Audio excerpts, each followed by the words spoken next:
Curitiba, 2 de julho de 2012. Esta é mais uma gravação do projeto Memória Paranaense, do grupo do Centro Universitário Uninter Facinter. Com esse programa nós fazemos o recolhimento de parte da memória do Paraná contemporâneo, do Paraná de hoje. Participa dessa gravação o nosso companheiro, o professor Hélio de Freitas Puglielli, e o nosso entrevistado é uma personalidade profundamente identificada com a história do Paraná, tanto pelo trabalho dele nos últimos 40, 50 anos, exercido na vida pública paranaense e brasileira, o Dr. Francisco Fernando Fontana, quanto pelas raízes paranaenses que identificam seu berço, sua história, e que marcam, essas realidades marcam a narrativa que ele fará hoje. Mas, sobretudo, nos interessa essa entrevista do Dr. Fernando Fontana, vamos chamá-lo simplesmente assim, Fernando Fontana, pelo trabalho que ele vem desenvolvendo de recuperar para a história do Paraná um dos capítulos mais interessantes, que é a vida de Manuel Ribas. No caso, foi avô da esposa do Fernando, Dona Teresa Ribas Fontana. Ele está escrevendo, o Fernando está escrevendo hoje, pesquisando, com a acuidade que o caracteriza, está pesquisando a vida, a obra, a história de Manuel Ribas. Boa tarde, Fernando Fontana. Quem é Fernando Fontana? Você vai dizer para os nossos... Você está entrando na história hoje, dessa outra forma, depois desse depoimento para o Grupo Universitário Uninter. Quem é Fernando Fontana? Fernando Fontana é um curitibano que completou 75 anos há bem pouco tempo atrás, cuja vida depende muito da forma de ser olhada, mas é uma vida pública. Eu tenho nas minhas raízes, como você falou, alguns personagens importantes da história do Paraná, mas sobre isso eu não tenho nenhuma responsabilidade, porque ninguém é responsável pelo que aconteceu na sua árvore genealógica. Mas eu me formei em Direito, fiz o curso do CPUR e, por um acidente do destino, ao subir no 10º andar do edifício Garcês para perguntar se eu estava em dia com as minhas mensalidades no Centro Cultural Brasil-Estados Unidos, a Laila Cury me disse que eu estava em dia e que eu devia fazer um teste no dia seguinte para conseguir uma bolsa do governo americano. E acabou indo para os Estados Unidos. Eu fui fazer o teste e acabei indo para os Estados Unidos. Grande Laila, que acaba de falecer há 30 dias, morreu. Né? Verdade. E lá que curso Unidos, você fez lá, Fernando? Eu fiz o mestrado em administração numa época que não existia nenhum curso de administração aqui no Brasil, com exceção da Fundação Getúlio Vargas, que tinha começado uma meia dúzia de anos antes e não era reconhecida como curso ainda. Bom, depois disso, a minha família sempre lidou com o negócio de erva mate, do lado do Fontana. E também, durante uma época, tiveram uma gráfica que produzia decalcomanias.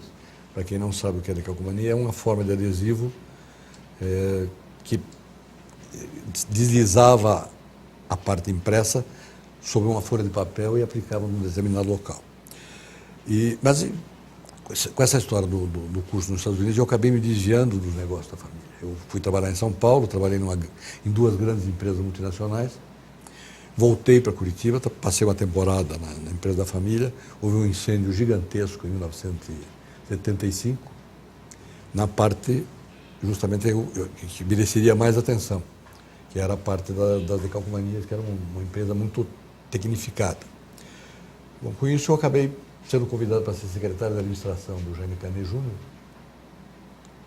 e daí fui secretário de Indústria e Comércio do Ney Braga, fui secretário do interior do Ney Braga, e terminei a minha parte de secretário, minha parte da minha vida em que eu fui secretário, como secretário do Oscar Nierenwein. Qual era a secretaria? Eu fui secretário de administração do CANE, de indústria e comércio do Ney Braga, de indústria e comércio do OSC e do interior do Ney Braga por um breve período. Uhum. E essa última qual era? Depois disso, eu trabalhei na área bancária e a minha mulher herdou uma propriedade em Jaguaraíva, nós temos criação de gado, temos uma fazenda que é modelo, inclusive meu filho vai fazer uma palestra sobre essa fazenda agora. Que é Onde fica essa fazenda? Fica perto de Arapoti. É uma fazenda que tem integração lavoura, pecuária, floresta. E eu fui convidado para ser diretor regional do Banco Mercantil de São Paulo, extinto, por isso posso falar no nome. E depois disso, no governo do Jaime Lerner, eu fui diretor de operações, diretor financeiro, vice-presidente e, finalmente, presidente do BRDE, com a sede em Porto Alegre. Mas, ao final do governo, eu fui convidado para ser presidente do INSS lá em Brasília. Daí eu fiquei praticamente 2 anos. Paralelamente a isso, eu tenho um número imenso de atividades na área social, econômica, associação comercial, centro de integração empresa-escola, associação de amigos do Hospital de Clínicas, 5 filhos, 9 netos. Essa sua ocupação no INSS era na gestão do Fernando Henrique Cardoso? No final da gestão do Fernando Henrique.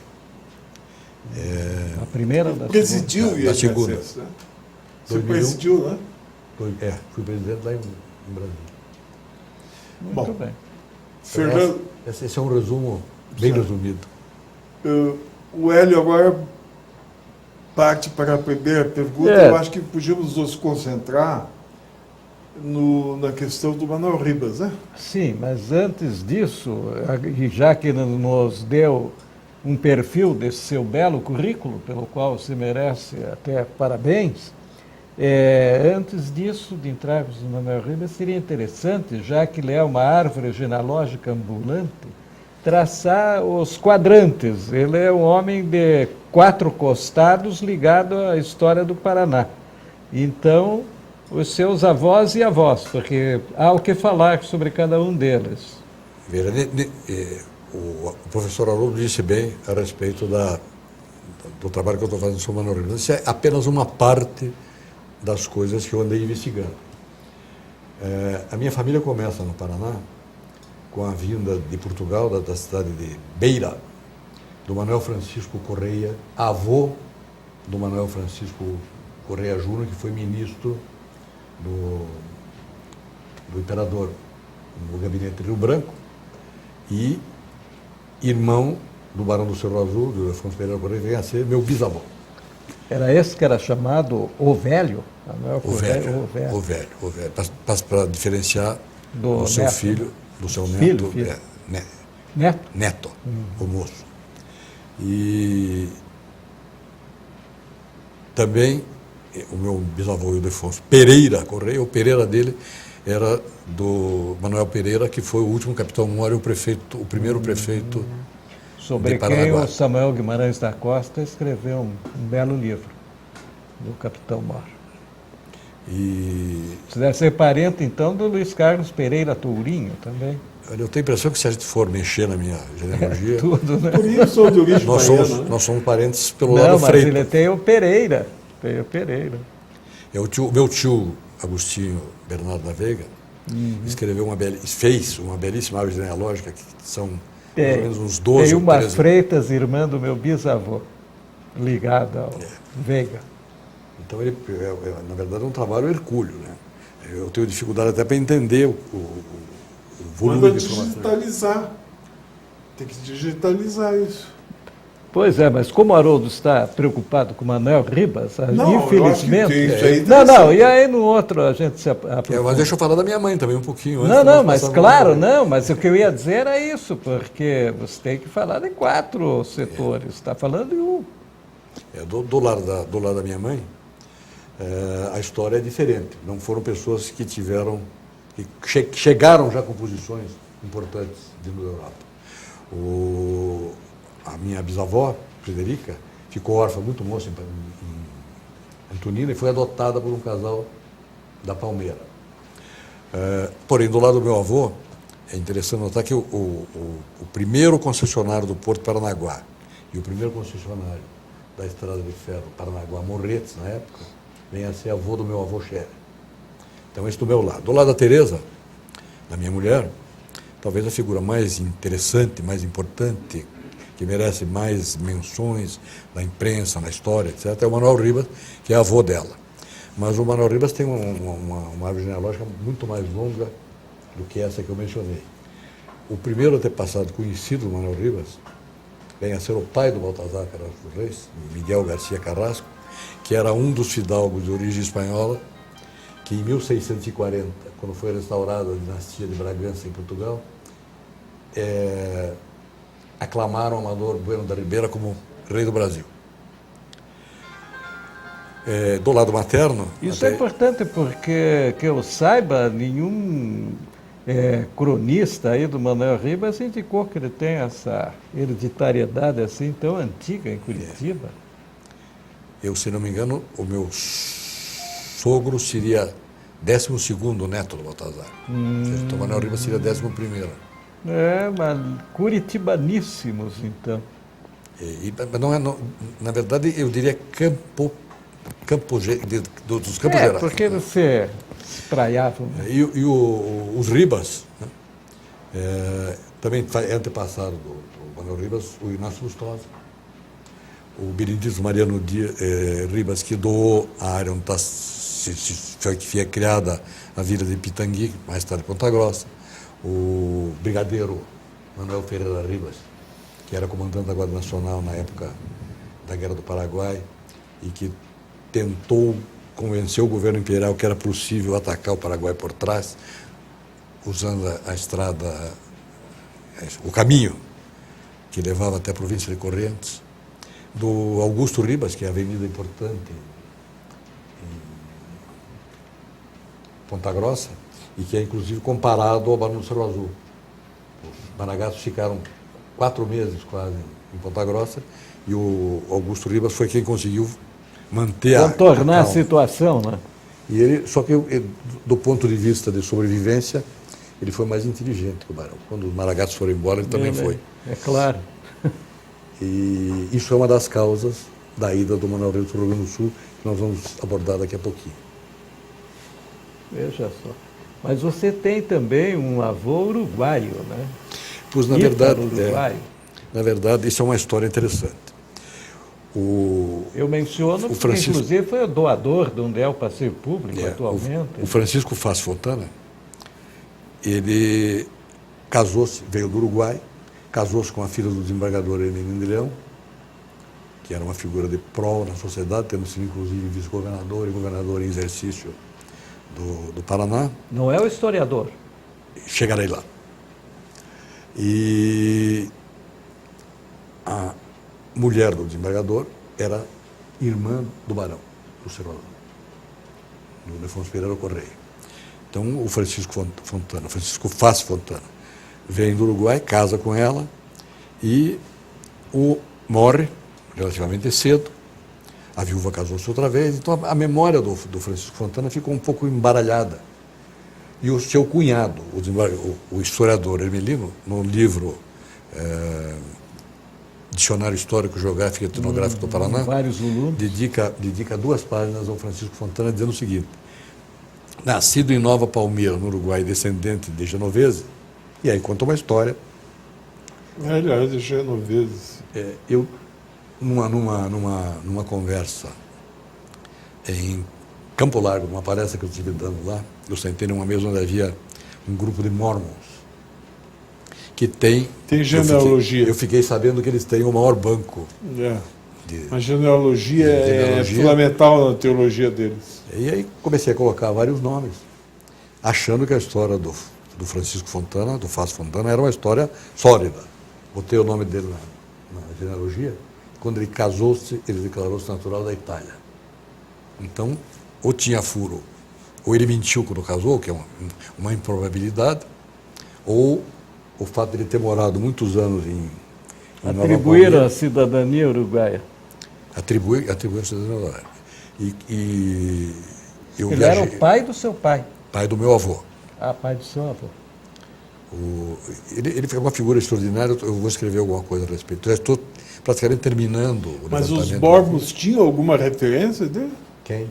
Os Bormos que Os vocês... Mormons, quando eu coloquei o nome do Francisco Vaz Fontana no site dos Mormons, apareceu o casamento dele na Catedral de Curitiba com a filha do desembargador, onde ele se declarava natural da Itália e não natural de Nova Palmira, no Uruguai. Uhum. E isso levou uma série de investigações. Eu estive em Nova Palmira, fui à igreja, eu conheci alguns parentes dele que continuaram morando no Uruguai, usei o nome dele na genealogia, todos tinham sido batizados na mesma igreja, em Nova Palmira, uma igreja chamada Nuestra Senhora dos Remédios, onde eu fui e descobri que ele não tinha sido batizado lá. Mas na cidade existiam descendentes dos irmãos dele, que me levaram a uma série de outras descobertas, e eu já consegui montar a história da família. Em Rapalo, que é uma cidadezinha que fica a 25... É uma cidade muito conhecida. Fica Inclusive, perto de Cinque se Terre. não me falha a memória, quem gostava muito de Rapalo era o Nietzsche, aquele filósofo alemão.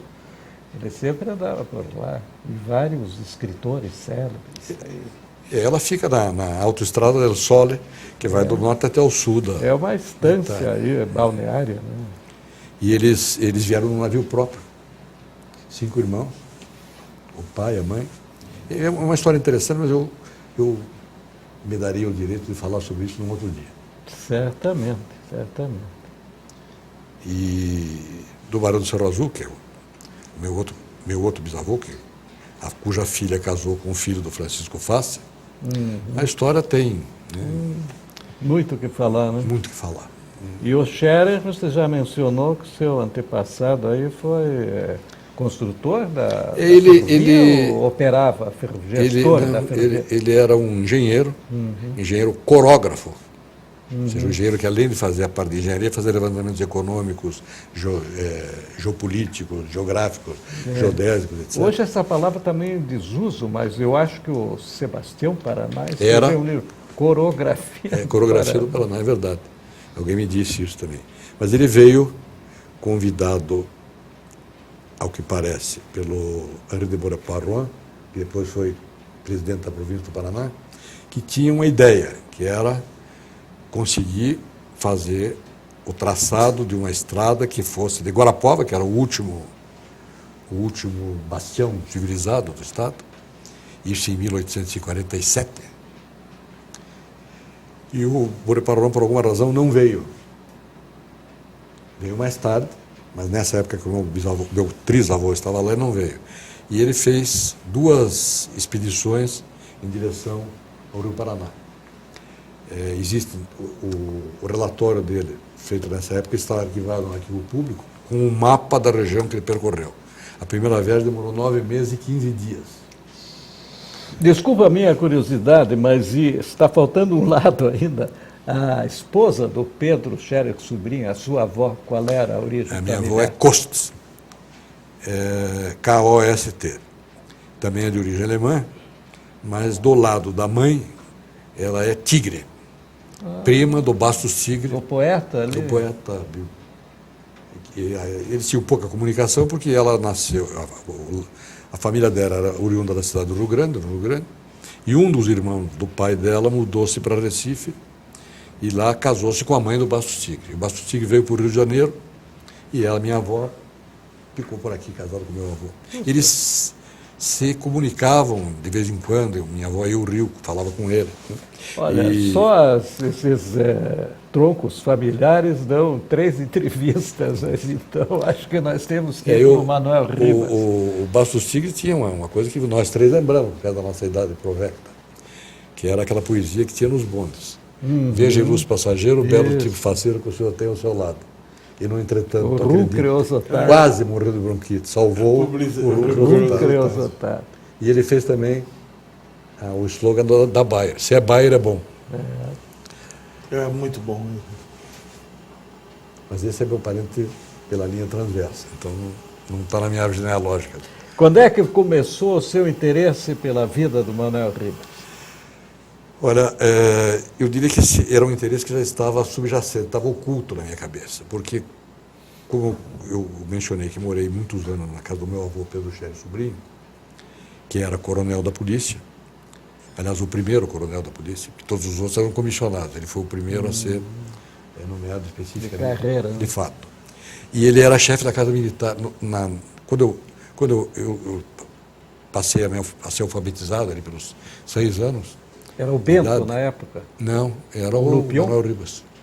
Ah, é o Manuel Ribas, né? Manuel Ribas. Manuel Ribas morreu em 46, eu nasci em 36.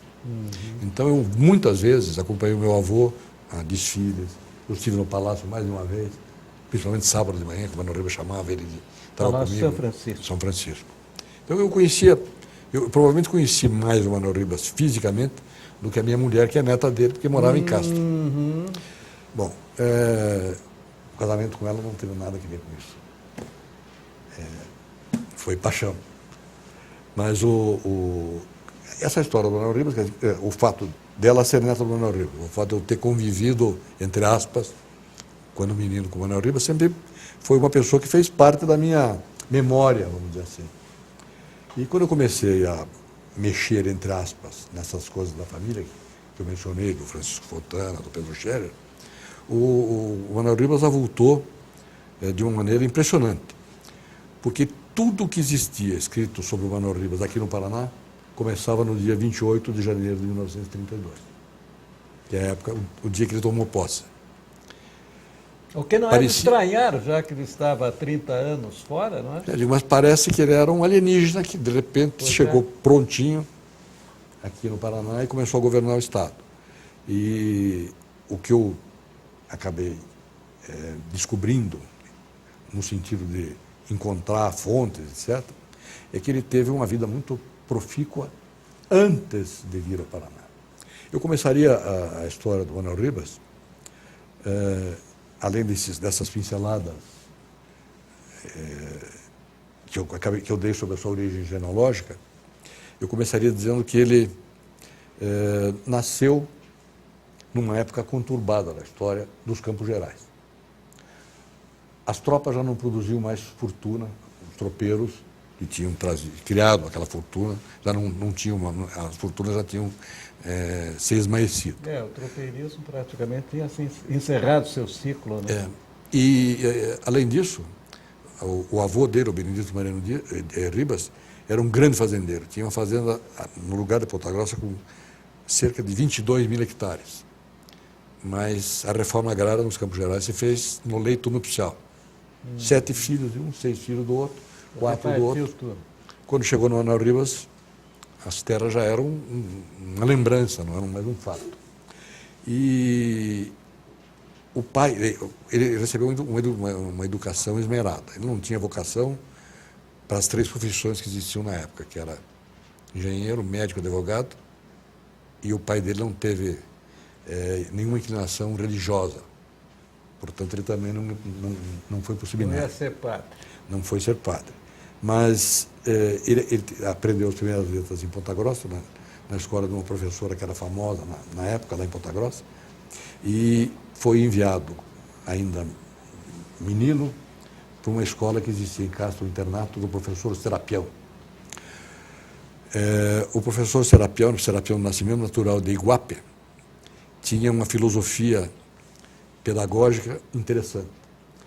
Ele achava que o conceito de pátria era importante na formação da juventude. Então, a escola dele, além de ensinar todas as matérias comuns na época, de geografia, história, português, francês, também tinha essa parte de educação cívica. Discutia o orgulho pela pátria. Não só orgulho, mas a necessidade de você ter também comportamentos, ações, pensamentos cívicos.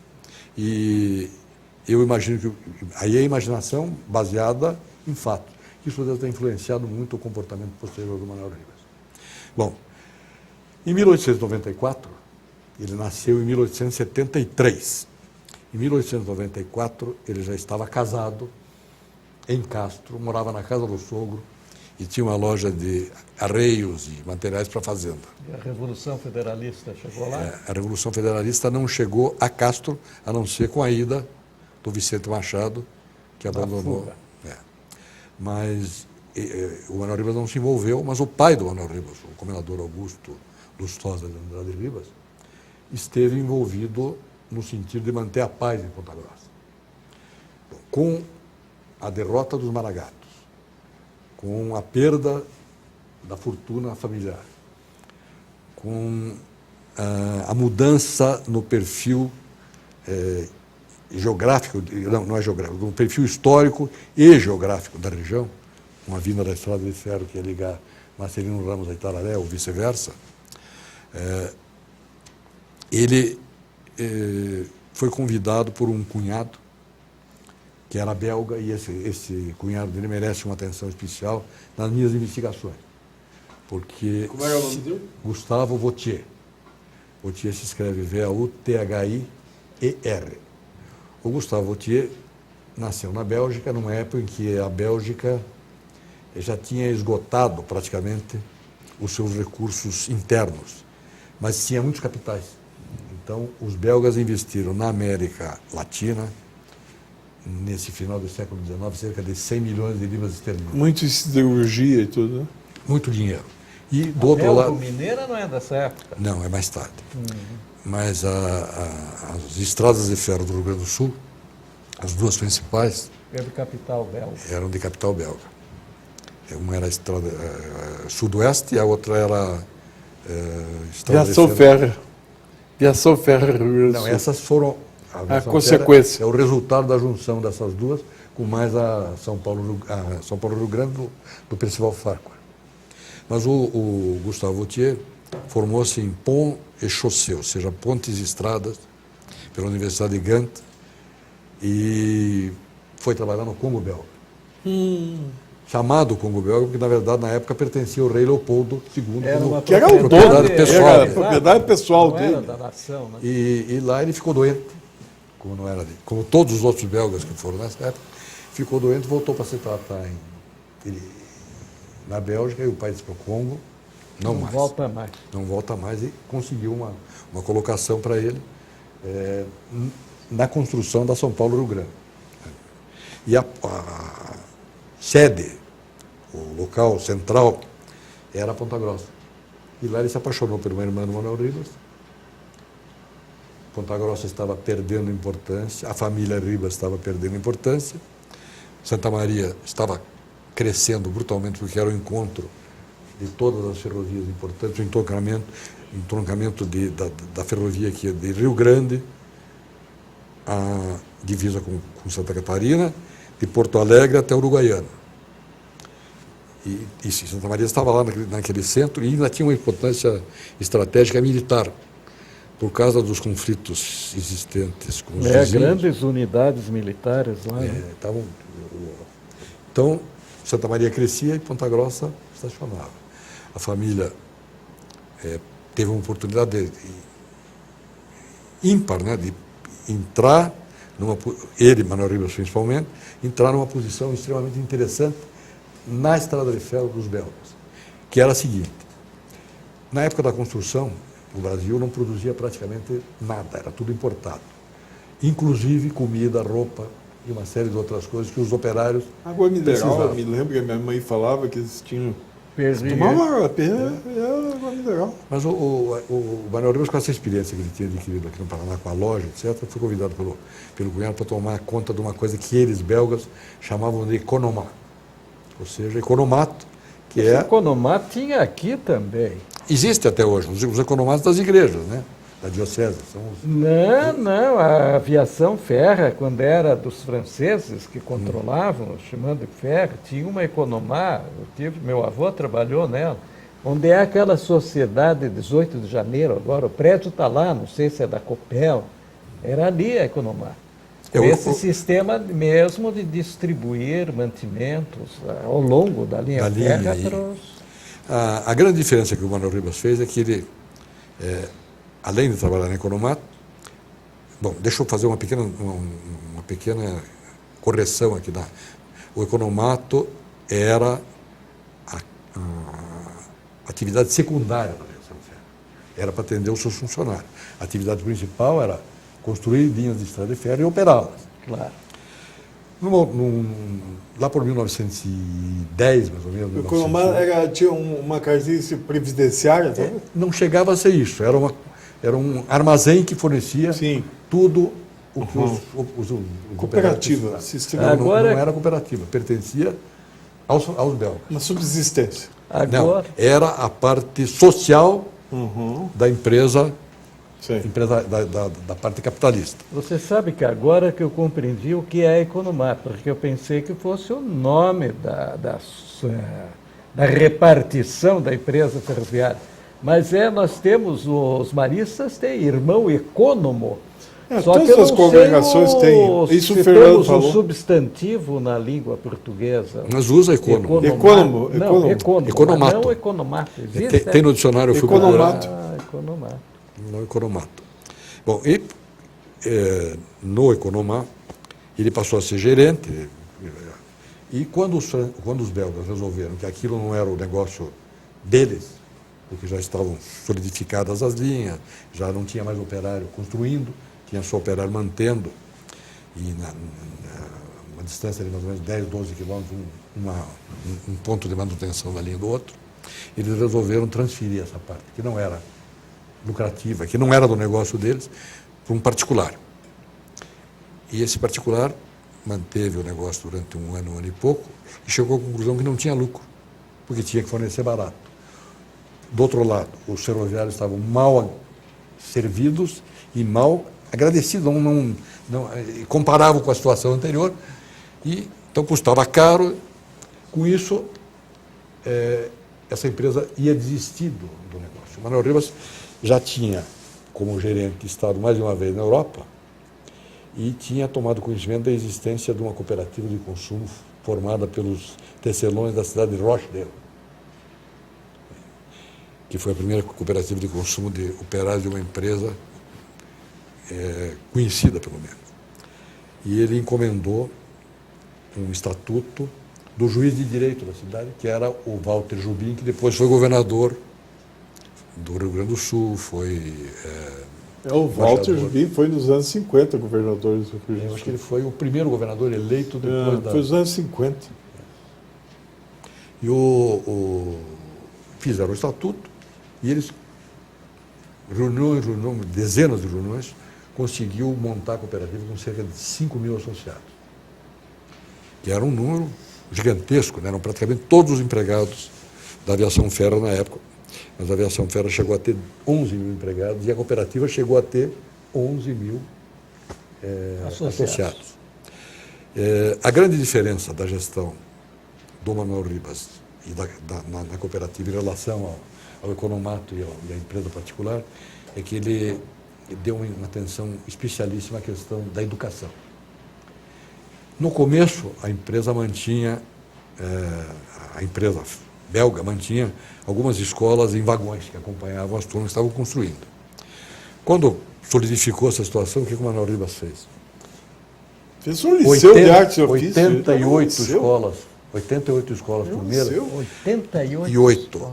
Mais ou menos a uma distância de 12 quilômetros uma da outra, que era o que eles imaginavam que uma criança podia andar na metade dessa distância. 6 quilômetros para um lado, 6 quilômetros para o outro.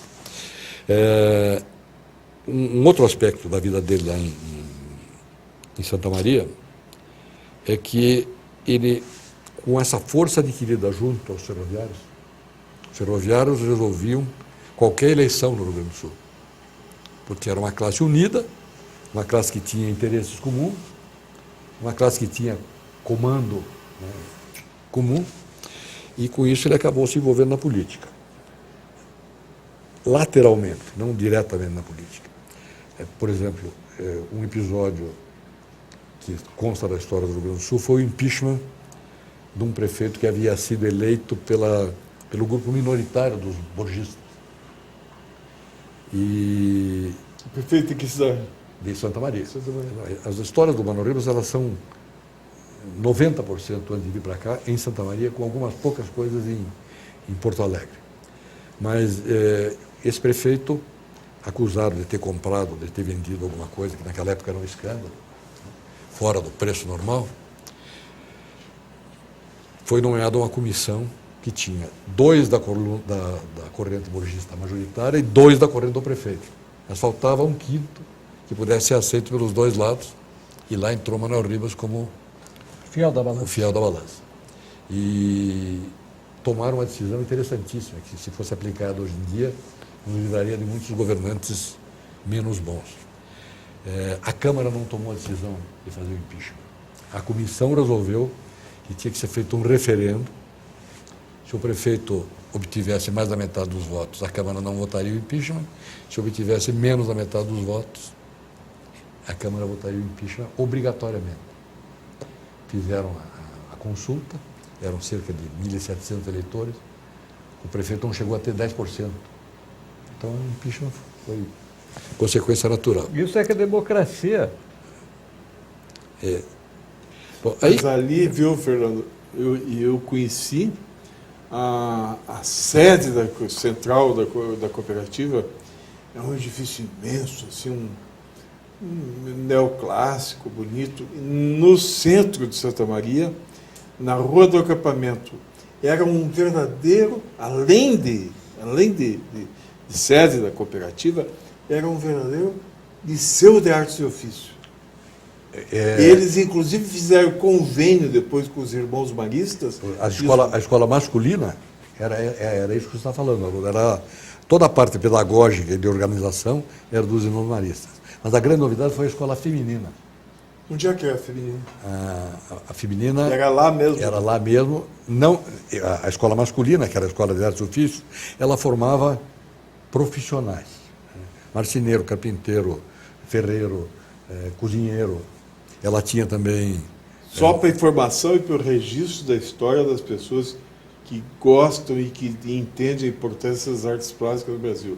Iberê Camargo, que hoje tem uma fundação, um edifício, fundação imenso, feito por um arquiteto português, que é um dos referenciais das artes plásticas do Brasil do século XX.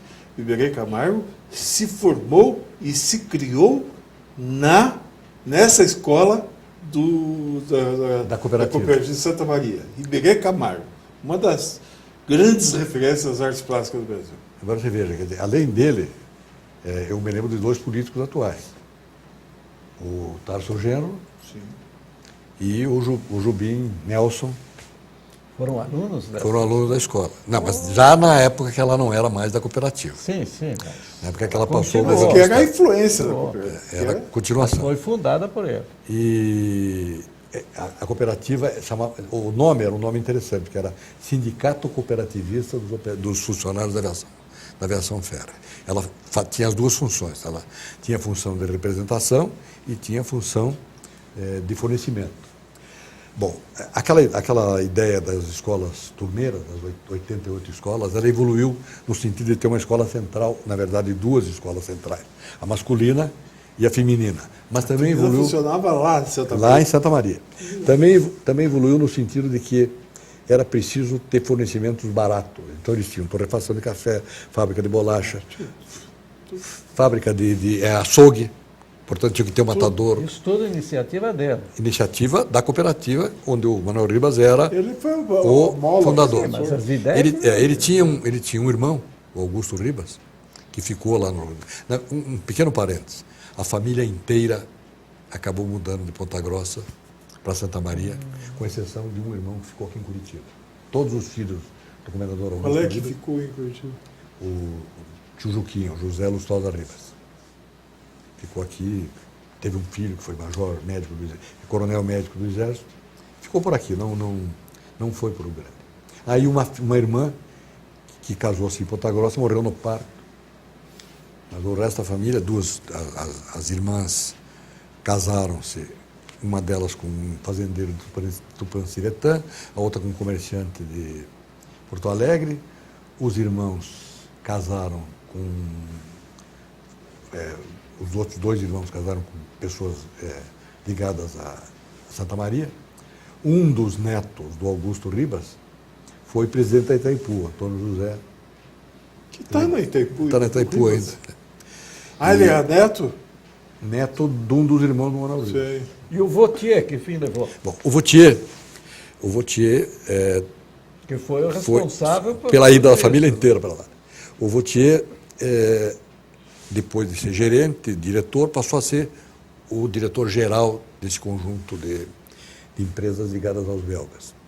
Numa nota que eu encontrei num artigo na internet, dizia o seguinte: esses belgas foram muito bem aqui no Brasil. Vautier ganhava 30 contos de réis, o equivalente a 48 mil libras inglesas.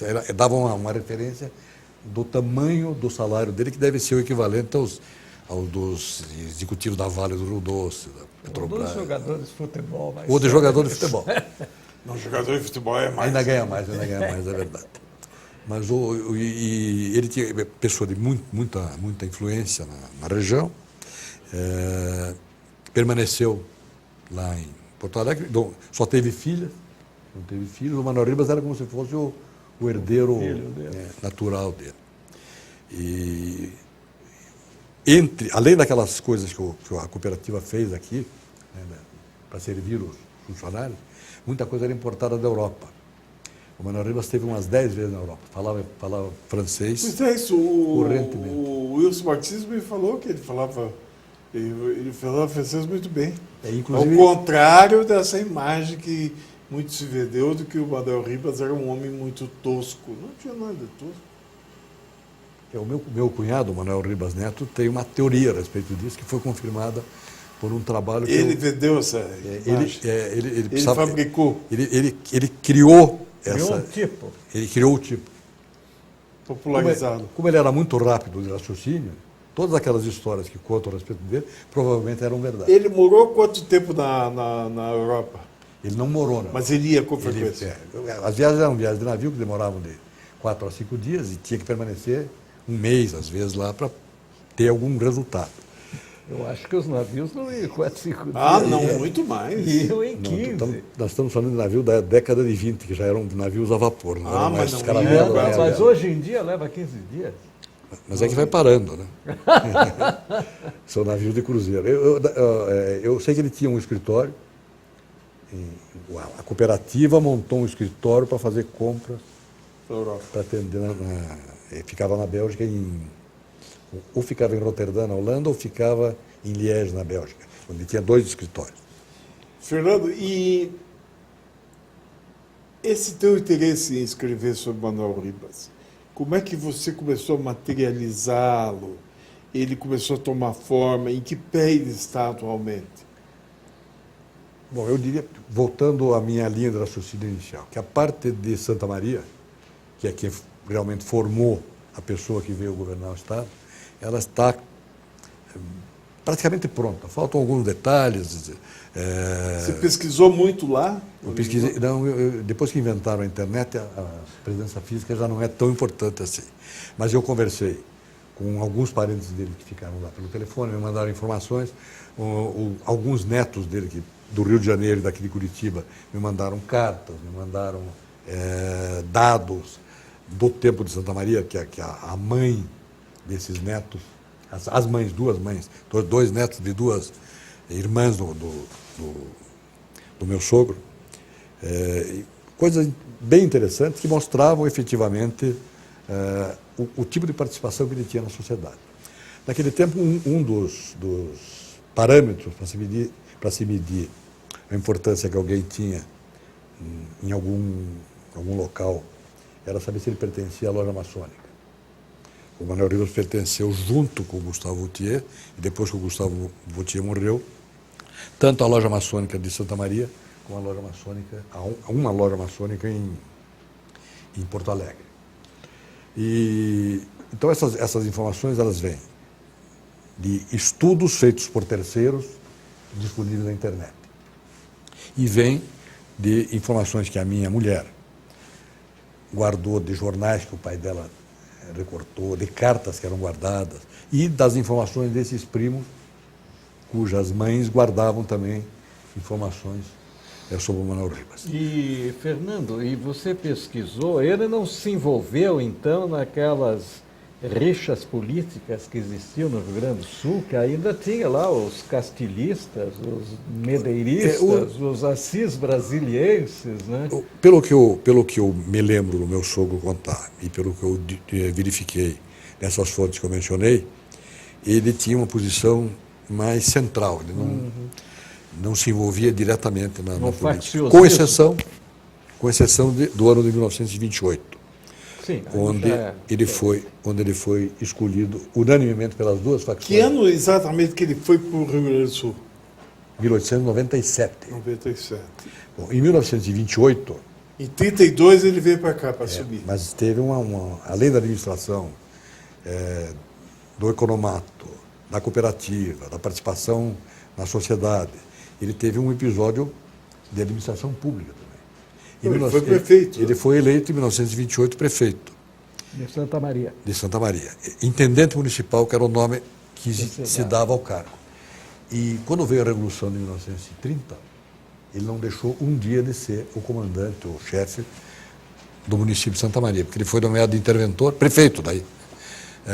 E ele ficou 2 anos como prefeito eleito e 2 anos como 2 anos como intendente municipal eleito e 2 anos como prefeito municipal nomeado pelo então interventor do Rio Grande do Sul. Bom, o que aconteceu no Paraná nessa época? A Revolução de 1930 teve aqui um grande bastião, uma pessoa que movimentou todas as forças, principalmente as Forças Armadas, que foi o Major Plínio Torinho. Quando a Revolução venceu, ele indicou o irmão, Mário Torinho, que era general reformado nessa época, como interventor no Paraná. O Mário Torinho assumiu e é possível, pelos documentos da época, pelos jornais da época, verificar que deve ter sido uma gestão extremamente difícil, porque ele pertencia a um grupo que tinha ligações também com os grupos que foram derrubados, era uma complicação muito grande, familiar, pessoal, e ele era uma pessoa daqui de Curitiba, né, e teve que se indispor com grupos e teve que se indispor inclusive com o pessoal que o levou à posição, porque um queria uma coisa, outro queria outra, e com isso ele pediu, renunciou. O Getúlio Vargas nomeou interinamente um cidadão de nome João Perneta, que ficou 1 ou 2 meses, enquanto ele pensava quem poderia ser o interventor. A experiência do Getúlio era de que não podia ser interventor de outro estado, pelo que tinha acontecido já em mais de um estado onde ele tinha nomeado pessoas de confiança dele, dava problema sério.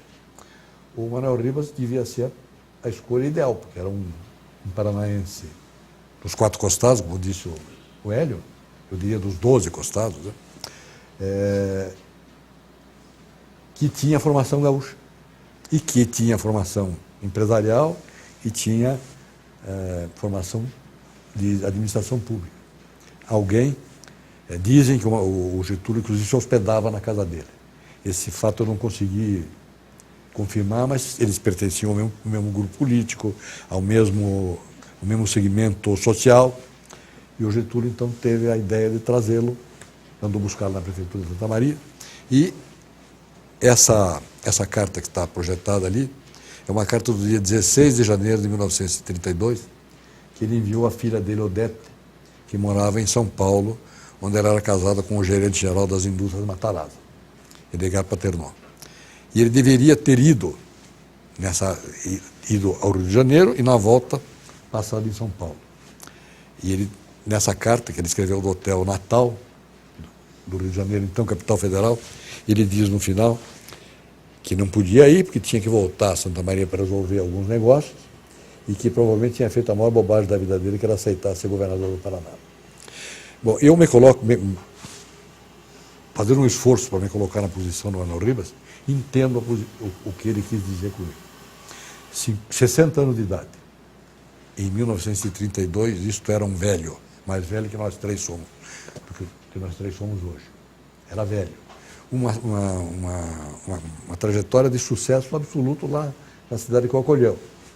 Aí vai se lançar na aventura de vir para o Paraná, não na cidade onde ele ainda tinha parentes, que era Ponta Grossa, mas na cidade onde ele Era tinha meio muito... estranho, né, para ele. Era meio estranho. E ele veio, assumiu. Aliás, uma coincidência interessante. O Diário dos Campos, de Ponta Grossa, diz que ele chegou em Ponta Grossa no dia 28 de janeiro de 1932, às 11 horas da manhã. E morreu no dia 28 de janeiro de 1946, às 11 horas da manhã. Portanto, o tempo que ele ficou no Paraná é perfeitamente mensurado. É um número redondo. E ele teve algumas facilidades que o Mário Torino não tinha tido. A primeira é que ele não estava amarrado com nenhum dos grupos que se digladiavam, nem dentro dos revolucionários de 30, nem dos adversários que tinham sido apiados do poder. E o Mário Torino já tinha nomeado pessoas de confiança para os caras. Então já tinha secretário de Justiça, já tinha secretário da Fazenda, que eram ligados. Ele não teve que começar exatamente do zero no que se referia à administração pública. Mas o primeiro relatório que ele fez, que é o relatório de 1932 a 1938, enviado ao Getúlio Vargas, em vários pontos do relatório ele diz que a situação no Paraná era calamitosa, que os funcionários estão com salário atrasado 9 meses, ou seja, que não se pagavam nem os juros das apólices da dívida pública. Essas apólices, não sei se vocês chegaram a ver, eram apólices, depois tinha uma porção de quadradinhos com o mês e o valor que tinha que ser pago no mês tinha que ser cortado com uma tesourinha, colada numa folha de papel, entregue na coletoria para receber o juro. As velhinhas que compraram essas ações para sobreviverem quando ficassem viúvas, não recebiam nem o juro. Quer dizer, o salário não era pago, o juro não era pago e o Estado estava praticamente paralisado. Só existia um produto na economia paranaense, oriundo ainda do século XIX, que era a erva mata. Madeira era um produto terciário. Pecuária tinha se acabado com a mudança da embalagem da erva mata. O grande consumidor de couros da pecuária dos Campos Gerais era o surrão de couro, que era usado para transportar erva mata de exportação. Então era uma situação de dificuldade absoluta. Ele escreve uma carta, além desse relatório, ele escreveu uma carta para o irmão Augusto, que ficou lá, onde ele foi um pouco mais sincero. Ele disse que nunca tinha visto, é claro, não participou, não conheceu o que acontece hoje no Brasil. Senão ele não teria escrito com tanta ênfase que era tão ruim a situação. Que era uma sem-vergonhice, uma malbaratação de recursos públicos, mas que ele confiava que o Paraná tinha tudo para se recuperar, porque tinha gente boa, solo bom e perspectivas extremamente favoráveis. E foi o que aconteceu, né? Na verdade, o que faltava ao Estado era alguém que tivesse trabalho no presente e visão do futuro. E que era a característica que ele tinha. Ele conseguia fazer acontecer e, ao mesmo tempo, enxergar o que devia acontecer mais para frente. Outra coisa, ele chegou aqui com 60 anos. Ele tinha pressa, porque as coisas tinham que acontecer rápido. Ele não confiava na sobrevivência física dele durante tanto tempo. Nas cartas que ele escreve para os filhos, há uma constante, né? Além de contar o que estava acontecendo, de tratar do inventário da mulher, de coisas específicas da família, ele se queixa muitas vezes da saúde. Muitas vezes. Estava numa cerimônia em Paranaguá e quando me retirei tive que ir para o hotel porque não me senti bem. Eu fui fazer estação de águas porque não estava passando bem. Então tem diversas reclamações do estado de saúde dele, o que não aparecia na sua atividade pública. A mulher dele faleceu lá ou aqui? A mulher dele morreu no Rio de Janeiro, a primeira, que era... Ele já estava separado da mulher quando a dona Anita veio com ele para cá. E menos de um ano depois, ela morreu. Já estavam separados há uns 4, 5 anos. Ele casou com a dona Anita? Ele casou com a dona Anita. A maior vantagem que a dona Anita trouxe para o Paraná foi o Marcos Andreatti, Que foi o filho, né? que era filho dela, estudou em São Paulo Fundador do biologia, IBPT, né? Que foi uma mas coisa importantíssima. biologia e farmácia, e trouxe ideias para o padrasto, vamos chamar assim, muito embora não houvesse essa proximidade entre os dois familiar, mas trouxe a ideia de que o Paraná precisava ter um laboratório Foi fantástico isso. que analisasse os produtos do Paraná. Então, a primeira que eu me lembro das coisas, das preocupações do BPT era sanidade física de animais e exame dos produtos da terra. Eles davam certificado que aquele tijolo tinha boa qualidade, davam certificado ou melhor, analisavam e analisavam grãos, né, para ver se tinham sanidade. O sucessor hoje é o Tecpar, né? Mas o Tecpar é um sucessor do IBPT. Mas o IBPT está na história da ciência. O doutor Valdemiro Greschi me disse que o Paraná chegou a um ponto de importância tamanha nessa área de biologia por causa do IBPT. Eu não tenho dúvida nenhuma disso. E as grandes figuras que aí foram se desenvolvendo, né, como o Metri Baci. Eu convivi com o Tecpar como autoridade. Eu era presidente do Conselho de Administração do Tecpar quando fui secretário de Indústria e Comércio. Então, o meu testemunho, bem posterior ao início, bate com todas as informações dadas a respeito do E a preocupação dele é também com o aperfeiçoamento das técnicas agrícolas e na verdade, o que a gente... a linhagem dos rebanhos. Vacinas. A granja do Canguiri não foi ele que instituiu? Foi ele que instituiu. O IBPT com vacinas. Bom, eu diria que a atividade do Bueno Ribas principal, a principal preocupação dele era com a infância e com a juventude. Semeou escolas pelo Paraná inteiro. Fez as escolas rurais, porque não havia ainda preocupação de se formarem agrônomos ou veterinários, mas havia preocupação de ter pessoas que tivessem um preparo suficiente para gerir as propriedades rurais. Infelizmente, hoje, não são mantidas e criadas o número desejado. Né? Praticamente extinguiram as escolas rurais. Então, as escolas rurais. Depois, o número de escolas que ele espalhou pelo Paraná inteiro, no período de 32 a 39, se formaram 1.700 turmas. Nos anos anteriores, a 32, tinham se formado 700 turmas. Então, em 10 anos, se formou mais do que o dobro de turmas do ensino primário. No ensino médio, eu não me lembro dos números. Mas a preocupação com a educação refletiu-se também na construção do Cefet, que era a escola técnica federal, porque o dinheiro veio do governo federal, mas foi construída por ele. No lugar de hoje está a Universidade Tecnológica Federal do Paraná. E o Paraná era muito pequeno.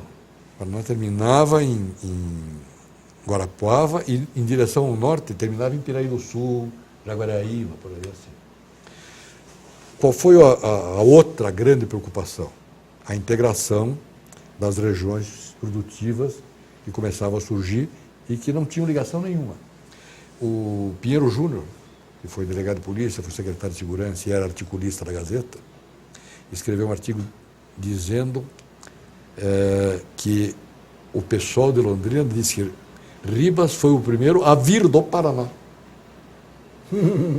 Como se eles não fossem Pois não eram mesmo. Ele que abriu a estrada do Cerne. Ele que fez a estrada do Cerne. E, segundo o depoimento do Ângelo Lopes, que era diretor do Departamento de Aviação nessa época, depois foi prefeito de Departamento de Curitiba. Aviação. De Obras de Aviação, DOAV. Mas nessa época, está certo, Departamento de Obras de Aviação. O Ângelo Lopes disse o seguinte: o seu Ribas juntou um certo volume de dinheiro, parece que 400 contos de reais, que não dava para fazer nem os primeiros 10 quilômetros da estrada. E então o Ângelo Lopes teria ido falar com ele e disse: o governador, interventor, não dá para fazer a estrada. Ele disse: vá fazendo que eu arrumo o dinheiro. E realmente foi arrumando o dinheiro, e era um trabalho que a gente não consegue imaginar hoje o que era feito com utilização um pouco de dinamite para quebrar algumas pedras, mas o resto na base da picareta, da enxada e da galeota. A carrocinha puxada por burro que levava a terra, etc.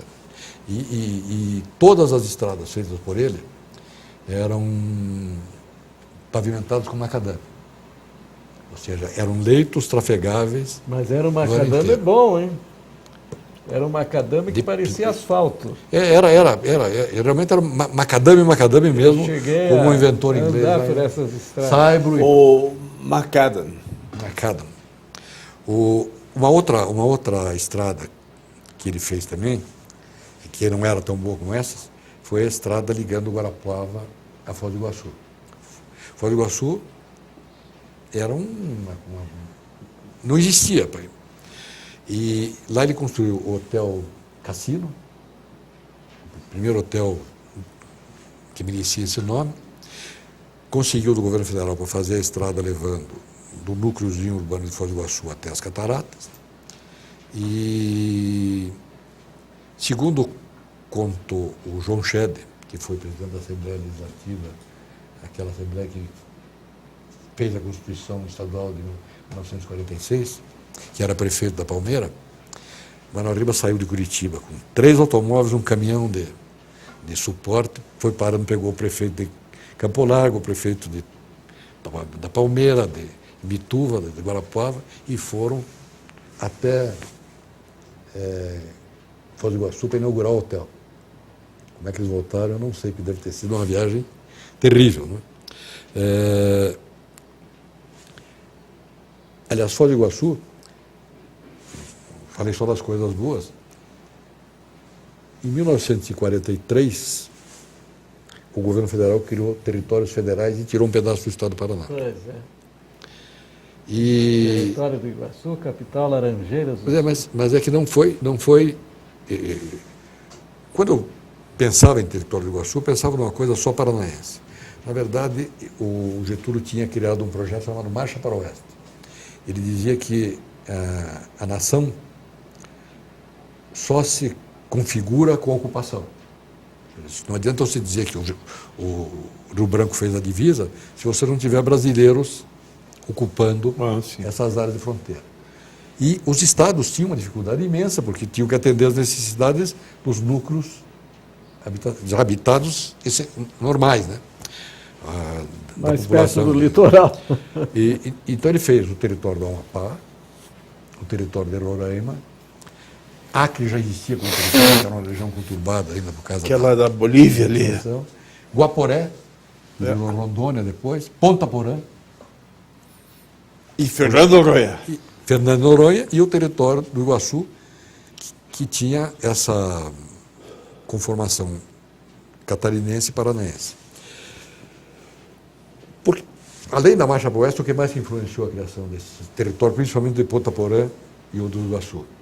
O fato de que a ocupação dessas regiões era feita principalmente por argentinos, paraguaios, falavam-se mais espanhol e mais guarani do que português. As autoridades em Foz do Iguaçu e depois em Guaíra eram o juiz, o delegado e o promotor público, e o coletor. Não tinha mais paranaense ou brasileiro. E além disso, o Brasil estava tendendo cada vez mais, era a época da Segunda Guerra Mundial, né? O Brasil tendia cada vez mais para o lado dos aliados. E a Argentina tendia cada vez mais para o lado do eixo. Isso são fatos históricos, não é? Então, a doutrina militar da época dizia o seguinte: no Rio Grande do Sul não precisamos criar um território. Nós temos guarnição em Santo Ângelo, em Uruguaiana, tinha guarnições do Exército, a fronteira inteira, além dessa rede de estrada de ferro que levava contingentes para qualquer lado que fosse necessário. Mas no Paraná e Santa Catarina, que é uma região de florestas, é melhor deixar a floresta. Porque se houver invasão, eles vão ter uma dificuldade imensa para atravessar. Bom, e pretendia-se, né, com o projeto dos territórios, também levar a saúde e a educação. Aqui no território do Iguaçu, isso aconteceu de forma muito diminuta. O primeiro governador do território era Garcês do Nascimento, era gente de Curitiba. Mas veio um tal de Trota, né? Mas o primeiro foi o Coronel Garcês do Nascimento, que era oficial de gabinete do Getúlio, e era paranaense. Daqueles Garcês, do nosso Garcês aqui. Do nosso aqui, E o segundo foi um cidadão chamado Frederico Trota, cuja grande preocupação, pelo que dizem os historiadores lá de Cascavel, de Beltrão, etc., era arrumar um lugar bom onde ele pudesse trazer a mulher, e ele não conseguiu trazer, porque não conseguiu arrumar, então teria feito pouca coisa.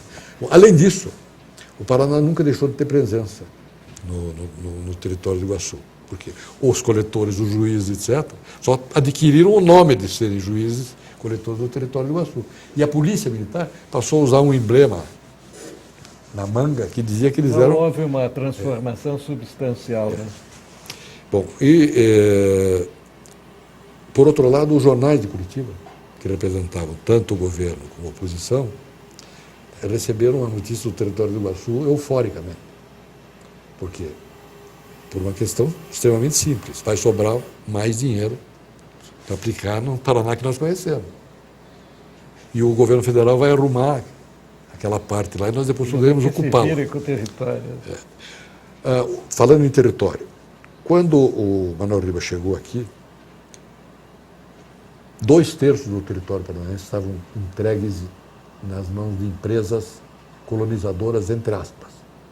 Empresas que tinham recebido a concessão essa concessão baseada na ideia de que estas empresas, por serem empresas de capital privado, etc., conseguiriam fazer de forma mais adequada a ocupação territorial e tinham obrigações de fazer estrada, de construir ductos urbanos, e não fizeram isso. Quando o Manuel Ribas assumiu, verificou essa situação bárbara que existia. E como é que a gente resolve isso? O Lisímaco Franco Ferreira da Costa, o primeiro Lisímaco, pai do empreiteiro, era secretário de Fazenda dele. E disse: seu Ribas, quem sabe disso mesmo é o Marins Camargo, que era irmão do Afonso Camargo, presidente deposto pela Revolução de 30. E disse: então veja, para eu ir lá conversar com ele, para ele vir aqui no Palácio conversar comigo. Aí foram procurar o Marins, mas disse: olha, eu estou doente, estou de cama, mas se o interventor quiser vir aqui, eu recebo a hora. Sugiro que ele venha à noite, para não dar margem a mal-entendido. Não, é interesse do Paraná, eu vou de dia. E foi na casa do Marins de dia, e lá o Marins disse uma frase só: como é que eu resolvo o problema? Executo os contratos. Eles não cumpriram as cláusulas, as terras voltam ao domínio do Paraná. Então, o Valfrido Piloto diz que essas terras superavam... O Paraná é 199 mil quilômetros quadrados, né? Elas superavam 65 mil quilômetros quadrados. Essas áreas. Eram uma terça parte do Paraná. Uma terça parte. Não foram todas assim, porque no norte do estado, já no governo do Afonso Camargo, haviam começado as negociações com os ingleses para serem implantadas plantações de algodão no norte do Paraná. Os ingleses queriam plantar no Sudão, mas aí... O Sudão, o Sudão anglo-egípcio começou a ter problemas seríssimos de revolução, e o Madi, que era o chefe religioso da região, declarou guerra aos ingleses. Então eles concluíram que aqui no norte do Paraná as terras eram baratas, de ocupação relativamente fácil. E o clima favorável. E o clima favorável, semelhante ao da produção de algodão. Montaram a empresa e era um sertão no sentido verdadeiro da palavra sertão. Matas cobriam toda a região norte do Paraná e um dos engenheiros paranaenses contratados para fazer a locação, né, e a medição das áreas foi o Alexandre Gutierrez Beltrão, que escreveu um livro, 3 anos de sertão. Pai do doutor Alex. Pai do doutor Alex Beltrão. Meu tio também. Pai do... O Alex é meu primo irmão, a mãe do Alex é a irmã do meu pai. E quem é o engenheiro Beltrão? O engenheiro Beltrão é o Alexandre Beltrão. Ah, é ele mesmo. É ele. E Francisco Beltrão. Eles receberam uma parte do pagamento em dinheiro, porque não precisavam sobreviver, e uma parte do pagamento em áreas. As do Alexandre Beltrão eram na região de onde está a cidade de Engenheiro Beltrão e próximo de Londrina, ali em Jataizinho, em Biporã. E o Francisco, quem foi? E o Francisco Beltrão era irmão dele, apesar de ser mais irmão de idade, tinha um escritório. O Alexandre era professor, tinha outras atividades, mas acabou se associando ao irmão. Foram pioneiros com essa questão do de desbravamento diminuição da região. E é interessante porque hoje se fala muito em ecologia. Naquela época se falava em ocupação. Ou seja, e a gente não pode deixar de dar razão a quem fala em ecologia hoje, mas tem que entender que não existiria Londrina, Maringá, Apucarana, Moarama, Foz do Iguaçu, Guaíra, Marechal Naquela Canaã, época havia natureza beça, né? Ninguém ia supor que um dia recursos naturais ficassem escassos. mais escasso. Então, essa preocupação em ocupar o território fazia parte da estratégia do Manuel Rivas. Eu encontrei um documento dando conta da ida dele a Apucarana. Apucarana chamava-se Campina Grande ou Campina Velha. Era um distrito de Londrina. E as pessoas que... Um dos organizadores de Apucarana era Vicente de Castro, me falta o primeiro nome dele agora, que foi daqui de Curitiba. Não era Narciso? Narciso? O Narciso acho que é médico, eu tenho a impressão que é que tem vários o Major irmãos, Vicente né? de Castro. Sebastião Vicente de Castro é o médico. Eu sei que são 6 ou 8 Vicente de Castro. Vários irmãos, né? Este foi para Apucarana, não teve filho, e por lá ficou. Por conta dessa história que eu vou contar agora. O pessoal da região queria algum tipo de autonomia, porque para ir até Londrina, pelo menos por aquelas estradas horríveis, então houve um conluio entre o pessoal da região e a igreja. Dom Ática Eusébio da Rocha, que era o arcebispo Aqui. mas que tinha, era arcebispo do Paraná inteiro, criou uma paróquia nessa Campina Velha, na Campina Grande, Campina Velha. E, ao mesmo tempo, as lideranças pediram ao Manuel Rivas que instalasse a coletoria. Bom, quando eles se aperceberam, o Manuel Rivas tinha baixado um decreto-lei criando o município de Apucarana. Então, com a existência da paróquia, com a existência desses órgãos, Ele já antecipou-se. antecipou-se e criou o município. O que talvez tenha sido mais interessante nessa pesquisa, que eu ainda não terminei, é a questão da história oral. Oral não só no sentido da história falada, mas também da história escrita por terceiros. Quer dizer, o falado transformado em escrito. Porque documentos sobre a gestão do Manuel Rivas no Paraná tem diversos. Tem os relatórios, tem as prestações de contas, então a biblioteca tem alguma coisa, mas o arquivo público tem muita coisa. Agora, a visão que as pessoas que conviveram com ele tinham dele na época, não aquela que está expressa nos jornais da época, porque ali era um governo ditatorial, né, com poderes de imposição de vontade muito grande. Então, o elogio era mais aparente do que a crítica. Muito embora ele tenha sido governador constitucional, eleito pela Assembleia, entre 1935 e 1934 e 37. Né? Que foi quando veio quando o Getúlio também foi presidente constitucional. Não foi 32? Não, 32 foi a Revolução. A Revolução. Paulista. Ele ficou Sim, com... a Revolução. Daí ficou eles com- convocaram uma constituinte a partir de 34 é que não, tá o... certo. a Constituição que foi escrita pelo Francisco Campos, Essa em Chico 37. Campos, 37, A polaca. A polaca, a famosa polaca. e que criou o Estado Novo, Exatamente. do qual um dos idealizadores era o Oliveira Viana, que propunha também a criação dos territórios de divisão. Então eu coletei muitas informações daquelas pessoas que conviveram com ele. Por exemplo, o Pinheiro Júnior escreveu dezenas de artigos na Gazeta do Povo sobre os mais diversos assuntos, mas pelo menos 30% eram a respeito da convivência que ele teve com o Manuel Ribas. O Valfrido Piloto, por coincidência, os dois delegados de polícia, né? Mas o Valfrido Piloto conta, inclusive, histórias na primeira pessoa. Tocava o telefone, eu ia atender e era o Manuel Ribas na linha do outro lado falando: vem aqui, Valfrido.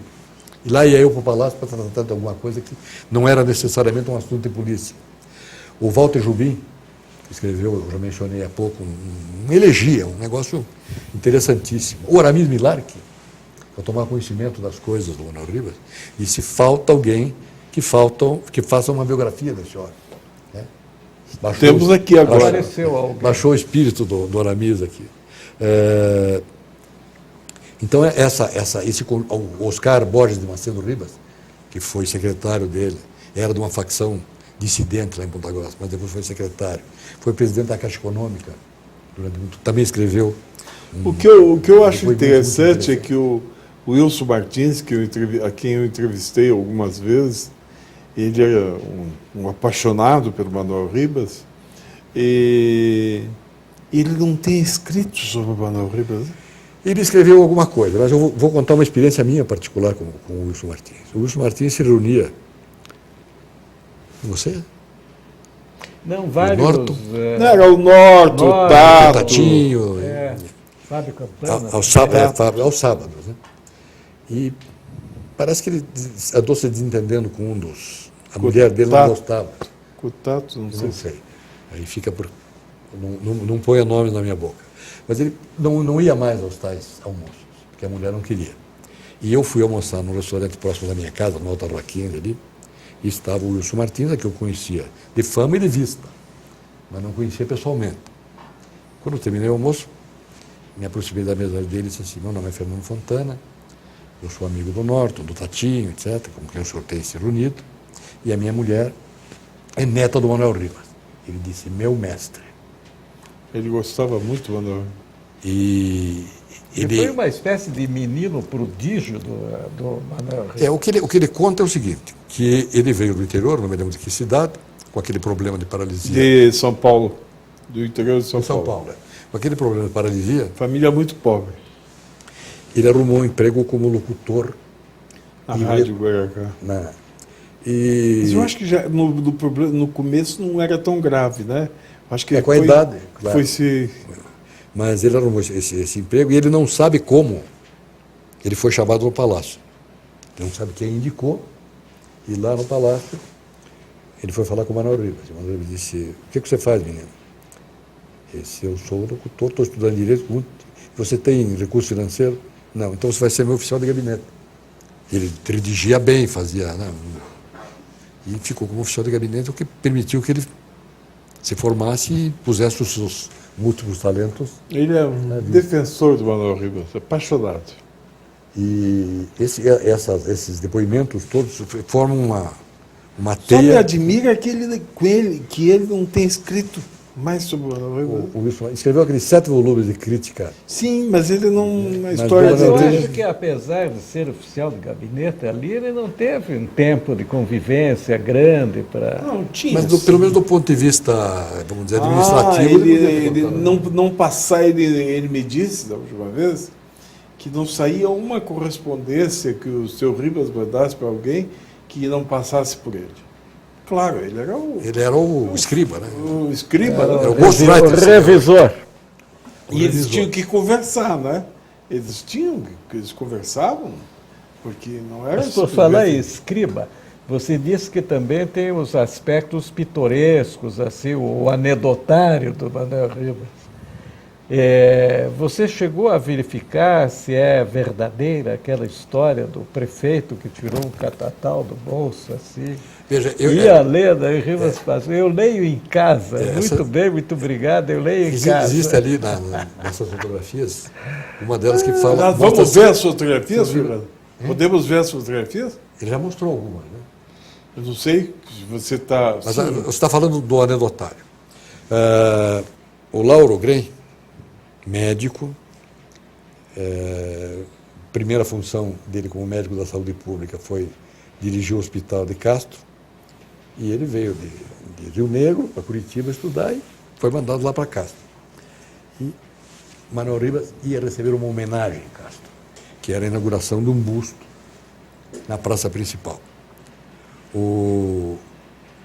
A cidade ficou alvoroçadíssima, não pensava em outra coisa, isso segundo o Laura, não pensava em outra coisa, era só a vinda do interventor, não sei o quê, o major Vespasiano Carneiro de Mello, que era o prefeito nomeado, atarefadíssimo, o Pedro Caled ia ser o orador, e foram inaugurar, fizeram o discurso relativamente curto, não precisou pegar o discurso a pôr no bolso, mas quando terminou a saudação, ele disse mais ou menos o seguinte: não sou benfeitor, porque eu cumpri a obrigação de fazer aquilo que a cidade precisava. E muito mais eu teria feito se você não fosse tão burro de falar mal do presidente Vargas. Aí, isso escrito pela testemunha, a presença do Lauro. Aí o Lauro disse: meu Deus do céu, vão linchar o homem, vai dar uma guerra. Né? Aí tomou o carro, foi embora e tal. E ele foi conversar com as pessoas. Mas o governador, o interventor, disse isso assim, vocês não tiveram relação. Ei, rapaz, não se preocupe, é gente nossa, ele sempre fala assim mesmo. Então, um episódio, né, relatado por uma testemunha ocular, que talvez tenha um pouquinho de pimenta e tal, mas... Mas tem várias histórias que eu vi bem semelhantes. Daí tem aquelas histórias repetitivas, que são contadas como se fossem fatos verdadeiros. Primeiro, o Poti Lazarotto, filho ele que da descobriu o talento do guri, mandou ele estudar. Seu Isaac e Dona Júlia. Essa história contada pelo João Geraldo Cartorai, que é bem mais moço que o Poti, mas que a mãe dele fornecia marmita para os sargentos da intendência do Exército, que ficava ali uma meia dúzia de quadros. E que o Manuel Ribas, o carro dele encrencou perto da linha do trem, e ele sentiu o cheiro da comida da Dona Júlia, entrou, perguntou se ela servia, e aí a comida era boa, barata, fácil de chegar, não era longe do centro da cidade. Então, o pai do Poti fez o vagão, construiu no fundo o vagão do armistício em homenagem ao armistício. Mas que não tinha nada de vagão, né? Não tinha, era um galpão. Era uma construção que tinha... que era meio longa. Então, parecia um vagão. Né? Olhando de dentro para fora, talvez até parecesse. De fora para dentro, era uma casa com duas águas. Mas diz a lenda, e o João Geraldo confirma, o irmão do Poti, na verdade, Napoleão Potiguara, que era o nome completo do Poti, ele desenhava, né? E desenhava, qualquer pedaço de papel, e o Manuel Ribas, vendo aquilo, se entusiasmou, achou que o menino tinha realmente dons, e com isso encaminhou primeiro à Escola de Belas Artes aqui de Curitiba, e depois para o Rio de Janeiro, e finalmente, com uma bolsa parcial, uma parte da Escola de Belas Artes do Rio e uma parte do governo do Paraná, para ele se aperfeiçoar na Europa. Ele também tinha... apoiava muito o Turim, e o Turim, essa fotografia é do Manuel Ribas no Salão Paranaense de Artes Plásticas de 1940. Então está ele, o desembargador Lacerda Pinto, vendo as obras. Eu acho que o Nísio também ganhou, né? O Nísio... Não sei se o Nísio... O do Nísio não me lembro de ter ouvido alguma coisa, mas é possível, porque o Traple, o outro... O próprio Debona teve alguma coisa, mas o mais falado é o Poti. Bom, daí tem todas aquelas outras histórias que se contam dele. Da chegada na Lapa, estava fechada a prefeitura, o vigia, o homem que estava varando a feira, ele disse: não, o prefeito não acordou. Lapa, terra de heróis, berço de heróis, terra de vagabundos. Tem essa história do discurso, né? O Estevão puxa um discurso enorme, ele vê aquele calhamaço e diz: Para mim é. Deixa que eu leio em casa. Tem a história contada pelo Wilson Martins, que só sabia um pedaço. Quando o Manuel Ribas chegou, ele foi obrigado a admitir centenas, talvez milhares de Eu funcionários registrei isso num livro meu. que não tinham função e que, portanto, não só não recebiam, como atrapalhavam o recebimento ou o salário dos outros. Daí veio o apelido de Maneco Facão. E ele estou arrumando aqui o aparelho de gravação de vocês, estou no bolso. Chegou um homem e disse: senhor Ribas, eu não me demito, eu tenho 11 filhos. Ele diz o Wilson Martins: pensasse antes. O que não deve ser verdade, completa, porque como ele tinha uma preocupação imensa pelas crianças, o meu sogro, que naturalmente puxava pelo pai, disse o seguinte: mas ele deu emprego lá na fazenda nossa em Castro para esse homem. Então as crianças não ficaram desamparadas. Então são dezenas e dezenas de casos semelhantes. Ele, por exemplo, tem um capítulo do livro que comemora os 50 anos da Associação Comercial Industrial de Londrina, a ACL. Chama-se A Fuga do Interventor. O pessoal da Associação Comercial veio por causa da estrada do Cerne, etc. A Londrina estava prosperando muito. A prefeitura ia inaugurar a prefeitura e a Associação Comercial ia inaugurar o prédio da Associação Comercial. Mas existia um gargalo na estrada, que era a balsa sobre o Rio Tibagi. Não tinha ponte. Então, quando eles vieram convidar o Manuel Ribas, ele disse: muito bem, irei, com uma condição, sem discurso. Então, sem discurso, seu Ribas. Aí eles, os londrinenses, montaram uma armadilha, vamos chamar assim, no sentido de poder apresentar a reivindicação, porque discurso não podia, mas reivindicação não tinha sido falada. Então, houve uma festa, um baile, no salão do que seria depois a Câmara de Vereadores. Teve a cerimônia da inauguração no pé da associação e eles convidaram uma moça de origem espanhola, parente do Luiz Garcia, para dançar a valsa inaugural com o interventor.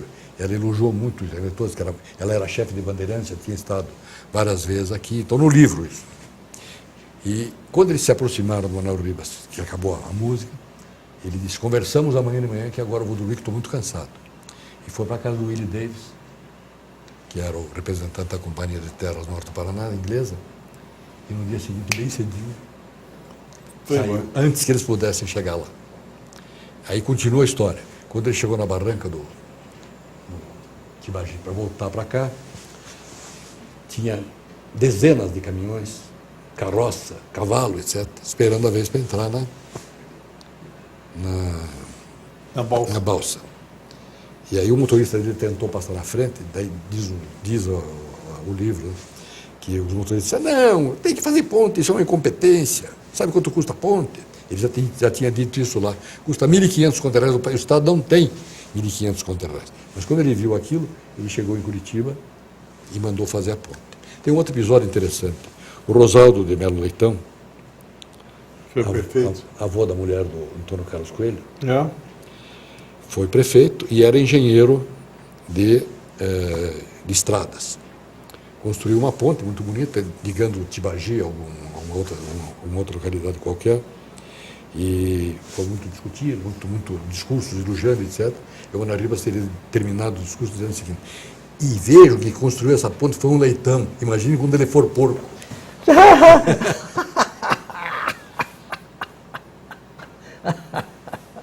Então, são dezenas e dezenas de histórias. Tem uma outra que estava um cidadão na estrada esbravejando, porque a ponte estava muito ruim, que corria o risco de cair.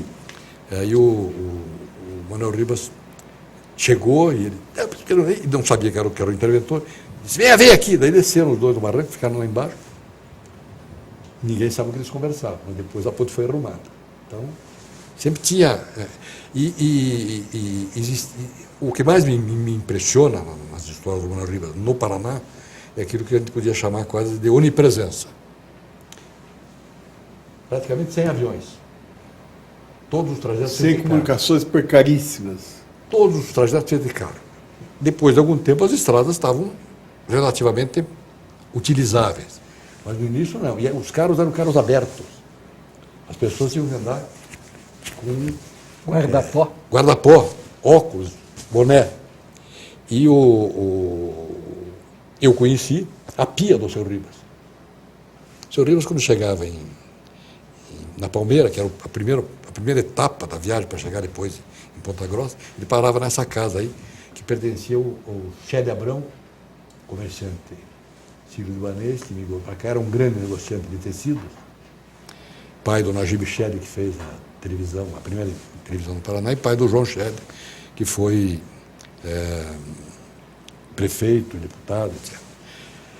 E ele descia, tirava o guarda-pó e ia. O pessoal ia cumprimentar, deixa eu lavar a mão. Então, ia lá dentro do banheiro, lavava a mão e aí conversava. Na outra viagem que ele veio, o árabe muito inteligente já tinha feito uma pia na entrada. Especial. A pia do Sr. Ribas. Então, quando você chegava na casa, ele já lavava a mão e podia entrar. Então são, vamos dizer, histórias que se unem para mostrar que ele era rápido de raciocínio, fazia um esforço brutal. E ele conseguiu colocar em ordem o erário do Estado, na época? Nos relatórios dele, ele diz o seguinte, que a partir de 1938, 37, 38, a erva mate deixou de ser o principal produto do Estado, passou a ser a madeira. E a partir de 1940, 41, passou a ser o café. Sem que o mate e a madeira o mate não perdeu valor, mas a madeira alcançou um valor maior, e o café alcançou um valor maior ainda. Então era um tripé daquela economia até 1945. Madeira, mate, o tradicional, madeira, o quase tradicional, e o café, que era novidade. Mas tem uma outra, só desculpe. Não. Tem uma outra história do Manuel Ribas que eu acho muito interessante, contada pelo Carlos Heitor Coni, no livro que ele escreve sobre a indústria Klabin. O título do livro é Wolf Klabin, a história de um pioneiro. Em final do século XIX, a situação dos judeus na Europa era muito difícil, pogrom, perseguições, obrigação de servir no exército do czar. Então muitos imigraram. E um cidadão chamado Moshe Elkanan Laffer foi para os Estados Unidos, lá não gostou, veio para o Brasil, aqui mudou o nome para Maurício Klabin, que é o patriarca da família Klabin. Na verdade é Laffer, então. Eles são Laffer. Klabin, segundo o Coni, e segundo o pessoal da Klabin já me disse em outras ocasiões, era a região de onde eles tinham vindo na Estônia, na Lituânia. Chamava-se Klabinia. Então, ele achou que era um nome adequado. E essa família, depois vieram os irmãos do Maurício, e veio uma irmã dele, que era casada com um cidadão de sobrenome Kadichevitz, que era o Wolf, era o pai do Wolf. A mãe fica viúva, o Maurício Klabin cria o primo, que era muito mais moço do que ele, como se fosse filho. E a família importava artigos de papelaria, caderno, papel amasso, e arrendou primeiro uma pequena fábrica de papel, no Rio de Janeiro mesmo, com a matéria-prima importada dos países escandinavos. E um navio carregado de polpa, de madeira, e ali era transformada. Fazia uma imensa quantidade de 5 toneladas por dia. Hoje as indústrias de Klabin fazem 5 toneladas por segundo. Mas o Wolf era muito jeitoso, conversava muito bem, foi mandado para o Rio Grande do Sul para vender os materiais da família, que nessa época já além dos materiais de papelaria, eles já tinham também a produção própria de papel. E lá ele ficou conhecendo, ele conviveu com a sociedade de Porto Alegre, apesar de bem mais moço que o Manuel Ribas, conviveu com o Manuel Ribas. A Klabin fornecia materiais para a cooperativa. Quando o Manuel Ribas assumiu, o Banco do Estado tinha executado uma dívida de uma empresa que havia se comprometido a fazer uma estrada de ferro até Tibagi, lotear as terras e explorar os pinheirais. Eles não conseguiram cumprir, o principal credor era o Banco do Estado, executaram, a empresa faliu e os bens ficaram todos de propriedade do Banco do Estado, que era de propriedade do governo do Estado. O Manuel Luiz foi ao Rio de Janeiro, mandou chamar o Wolff, que nessa época já tinha adotado o sobrenome Klabin, o sobrenome do tio, do primo. E contou para ele, naqueles 400 mil hectares de floresta de pinho, que estavam lá para ser utilizados de alguma forma. A ideia do pessoal do Paraná era dividir em lotes e serrar. E ele, como tinha estado na Europa, conhecia o potencial da indústria de papel, achava que tinha que se fazer uma indústria de papel. O Wolff veio ao Paraná, depois vieram sobrinhos do Maurício, filhos dos irmãos dele, também olharam e tal, e chegaram à conclusão que só o valor das terras com madeira valia a pena para depois se conseguir os recursos para se fazer uma fábrica de papel, se esse fosse o caso. Foi muito difícil convencer a geração anterior dos Klabin, porque eles tinham um negócio que eles conheciam, era lucrativo, mantinha todo mundo numa boa situação financeira. Por que nos lançamos numa aventura no sertão do Paraná? Com um produto, com uma matéria-prima que não é igual à matéria-prima europeia. É um pinheiro típico do estado, mas as fábricas são feitas para usar o pinus, tanto o pinus canadense como o pinus no norte da Europa. Mas viram que era uma oportunidade muito grande de realmente expandirem o negócio. Participaram do leilão de venda daquele patrimônio imenso. Pagaram 7.500 contos de reais. Bom, era muito dinheiro ou pouco dinheiro? A prefeitura de Santa Maria, no mesmo ano que eles compraram, o orçamento da prefeitura era 23 mil contos de reais. Ou seja, era 1/3 do orçamento da prefeitura. E o orçamento do Estado do Paraná era 123. Era praticamente 6% do orçamento do Paraná.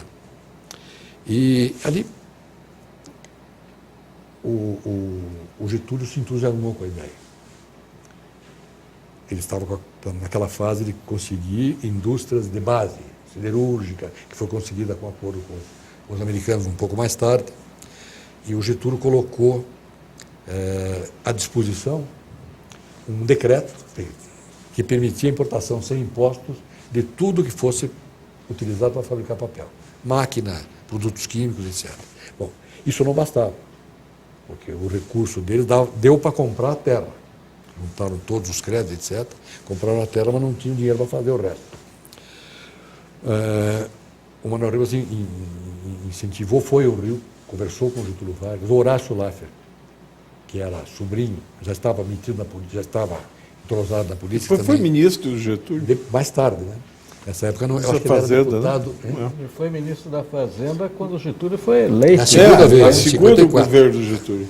E conseguiram convencer já a ação mais antiga, e o resultado está aí, né? A maior fábrica de papel da América do Sul. E agora com novos investimentos milionários, né? Só essa última compra que eles fizeram, das florestas de Jaguaraíba, Aracoti, etc., chegou a 400 milhões de dólares.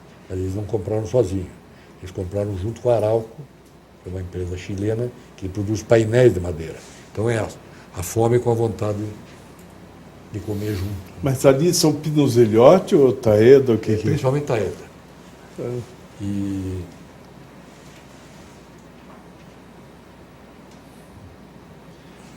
Lu, vamos ter que... Tem que desligar o telefone. Não me recomendaram antes. Fernando, a respeito do final da interventoria, porque consta que o seu Ribas saiu muito desgostoso com a maneira como ele foi tratado quando houve a redemocratização do país. Essa história eu tenho a versão do meu avô, do Pedro Scherer, que era chefe da Casa Militar dele, que era uma pessoa muito reservada. O meu avô ele não era mas sob a saída do Manuel Ribas, ele também contribuía com algumas coisas.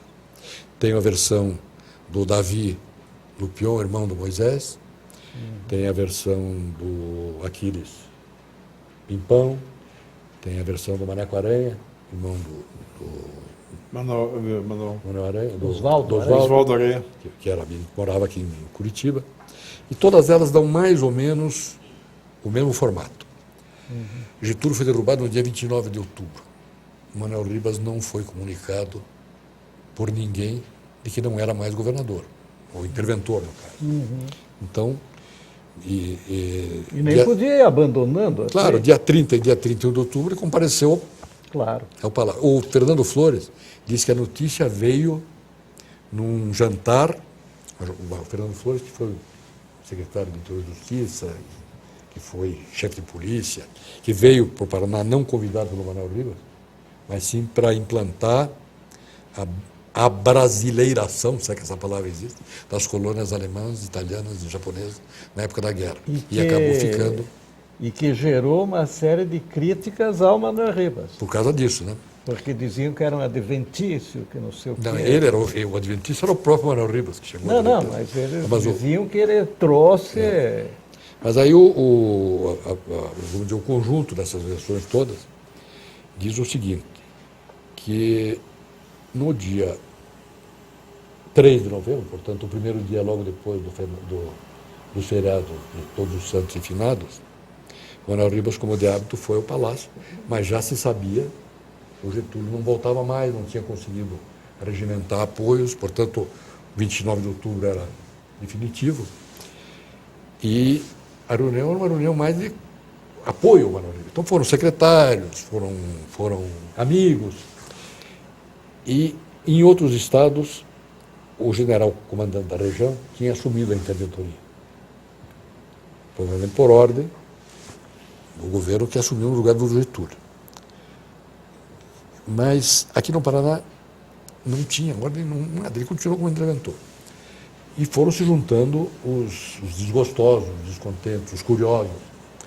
Já era no Palácio São Francisco, que foi comprado por ele, para ser sede do governo, por 400 contos de reais.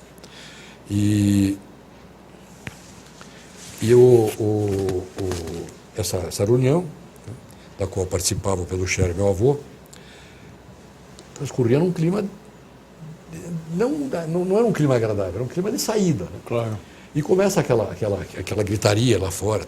A polícia tinha expulsado alguns oficiais, tinha feito corte marcial, tinha expulsado alguns oficiais, né, desgostosos. Uma parte daqueles funcionários lá de 1932. Que tinham sido despedidos. O pessoal que tinha deixado esse governo, muitas pessoas passaram pelo governo e foram dispensadas. É claro. Os ressentidos todos, né, estavam lá. E essa gente toda se reuniu, e aos gritos, etc. Aí chega o general comandante da região, recebido com palmas. Não tinha foguete, mas palmas, gritos. Ele parou na escada e disse: não tenho ordens para assumir a interventoria. Continua interventor até segunda hora do Manuel Ribas. Aí subiu lá para cima, e o resto da história é contada pelo meu avô. Que o Manuel Ribas recebeu, o general disse que não tinha nada, e aí, vamos sair ou não vamos sair? Vamos embora, já acabou mesmo. E a dúvida era, os mais civis da história. Por onde saíram? Né? Saímos por trás, aí teria os dois militares, que era o Pimpão, que era o oficial de gabinete do meu avô, não, vamos sair pela frente. Vamos sair pela frente, saíram pela frente, já não tinha mais aquele burburinho, tinha ficado meia dúzia de curiosos. E a versão do Davi Lupion acrescenta uma pitada de heroísmo na história. Que quando Moisés, que era um grande empresário, tinha um escritório na Rua 15, soube que estava havendo essa confusão na porta do palácio, foi ao escritório e disse para o Davi: leve o nosso pessoal do escritório e mande avisar a fábrica para eles irem para lá para proteger o seu Ribas. Então, segundo o Davi Lupion, conta no blog do Lolo Cornelson, eles reuniram mais ou menos umas 80, 100 pessoas, chegaram no palácio, o seu Ribas estava saindo, eles não tomaram automóvel, foram a pé do Palácio São Francisco até perto ali da Visconde de Guarapuava, no Manauru, no Rio. Vivia e acabou. Diz que durante mais 2 ou 3 dias os amigos ficaram ali fazendo. Isso em 1945. 1945, em novembro.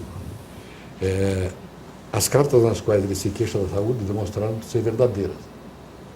Ele realmente tinha problemas. E ele foi para onde quando ele saiu daí? Ele ficou na casa dele. Ficou. Que eu tenho dúvida se ele já tinha terminado a casa da Visconde de Guarapuava ou ainda morava na Buenos Aires. Morava na Buenos Aires ainda. E ficou em casa. Doente. Quantos anos ele viveu mais aí? Meses. Meses. Foi 3 de novembro, ele morreu em 28 de janeiro. Além da saúde abalada, o desgosto deve ter influído, né? Com certeza, né? Com certeza. E depois, né, voltando à questão etária. Um homem de 73 anos, em 1946. Naquela época era muito velho. Escute, Fernando, na parte final, que nós temos aí mais 5 minutos só, nós vamos voltar a entrevistar o Fernando, né? Eu trouxe uma coisa interessante que eu queria mostrar. Hoje não dá mais, só... Não, uma coisa, uma medalha. Pode falar. Uma medalha que está na minha mala ali. Então, bem rapidinho. Muito rápido. A data do lançamento, você tem algum detalhe sobre o livro? Está na bolsinha da outra mala. Você não sabe quando você pretende editar o livro? No começo do ano que vem. Está me faltando um pouco de informação. Você já o escreveu? Já escrevi. Mai Nascimento já deu uma olhada. Ficou de... Ela não vai ser ghostwriter, ela vai ser só organizadora. Porque eu escrevi. Vai formatar. Ela vai formatar, ou talvez fazer até um pouco mais que isso, mas... Eu te dei aquele dia o telefone dela. Né? Foi você que me deu, por isso que eu estou mencionando aqui. E depois eu mostro a medalha. A medalha, nós falamos de autores, artistas que foram apoiados por ele, e uma das peças mais interessantes é uma medalha feita pelo João Turim, que foi copiada por ele mesmo em painéis que se encontram na maioria das cidades antigas do Paraná. Tem em Antonina, tem em Morretes, onde não tem busto. Aquela medalha é célebre, a efígie dele, né? O que é que você quer? Então,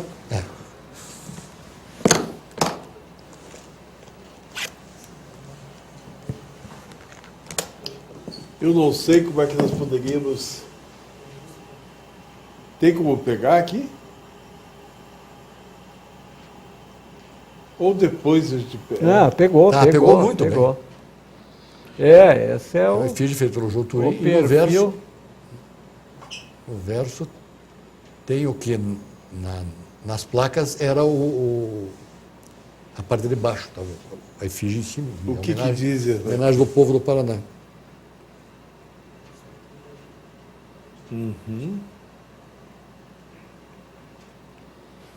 Muito bem. Você dizia que tinha só 5 minutos, então... Bom, Fernando... Aquela é a mesma efígie da medalha. Então nós queremos encerrar por aqui essa parte e o Hélio vai se encarregar, né, Hélio, de conversar com você, porque o Hélio domina bem essa parte da memória, conversar com você sobre o desencadeamento da próxima entrevista. Sem dúvida. Né? Em que área nós vamos nos fixar? Se continuamos com o Manuel Ribas, que eu acho sempre interessante, se vamos aprofundar um pouco do seu livro, que você já tem de pronto o livro, ou se ficaremos com essas outras personalidades da vida paranaense, que são parte da sua árvore genealógica tão importante, especialmente numa época em que não se lembram, em que não nos lembramos mais nas novas gerações. Às vezes nem no nome dos bisavós. Nem nos nomes dos bisavós. E eu, quando você estava me falando isso, depois eu vou contar depois. Eu estava me lembrando da cidade que eu nasci, de São Francisco, que era perto de Santa Maria. Então, eu já contei isso para o Hélio, a minha avó, chamada Alice Cáceres, que era uma velha senhora de origem portuguesa, ela se honrava, ela tinha nascido em 1888. Deve ter sido. Mas nós vimos era de 73. Mas daquela. Ela se honrava muito, eles eram getulistas, se honrava muito de ter dançado com Getúlio, porque o Getúlio estava começando a vida como advogado e tinha ido, o meu bisavô era comerciante, aquela coisa da cidade pequena e do interior, era comerciante, e o Getúlio era advogado do meu bisavô, e ela me contava, eu nunca me esqueço, ela contava assim com o ar compungido, que ela tinha dançado com o Getúlio no clube. O grande acontecimento da vida dela. É um grande acontecimento. Mas eu, pessoalmente, convivi 2 vezes com o Getúlio. Uma de longe e uma próxima. A de longe eu peguei umas 2 vezes. Eu estudava no Rio de Janeiro interno, e era aniversário da minha mãe em 24 de agosto de 1954. E nós tínhamos autorização, eu e meu irmão, para sairmos do colégio e irmos ao apartamento do meu pai e da minha mãe. E os irmãos maristas não deixavam sair. Você era do Tijuca, lá do São José? Na Tijuca. São José? Não contavam que era um negócio complicadíssimo. Pode terminar. Mas, a minha mãe se dava com a Alzirinha, tinha relações de amizade, jogava um baralho para ser mais exato. E aí conseguiu um motorista que pegou o carro do meu pai e da minha mãe, deu a volta pela Barra e foi nos buscar no colégio, nos levou para casa. Nós chegamos lá, aquela televisão muito ruim, né? Televisão redondinha, assim. Mas nós acabamos indo assistir o enterro do Getúlio, que foi carregado... Era o início da televisão, né? É bem no iníciozinho. Foi carregado, ele não foi, o caixão não foi por cima da multidão.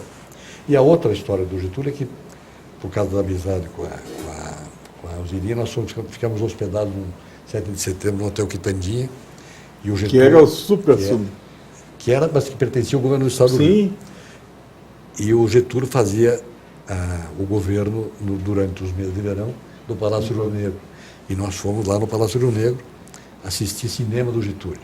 Então, o Getúlio entra no cinema com a roupa tradicional dele, terno, e conversa, bate na cabeça das crianças, senta, muito sério, muito... Até os netos dele não tratavam com muita intimidade. Senta, passa o filme, e eu fiquei umas 2 ou 3 cadeiras atrás dele, olhando que ele passou o filme inteiro, batendo com um charuto na beira da cadeira e a cinza caindo no chão.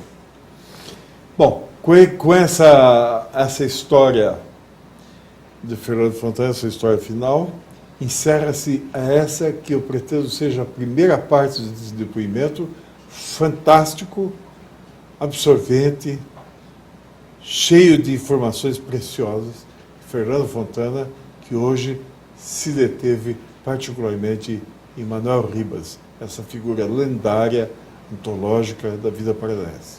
Obrigado. Muito obrigado.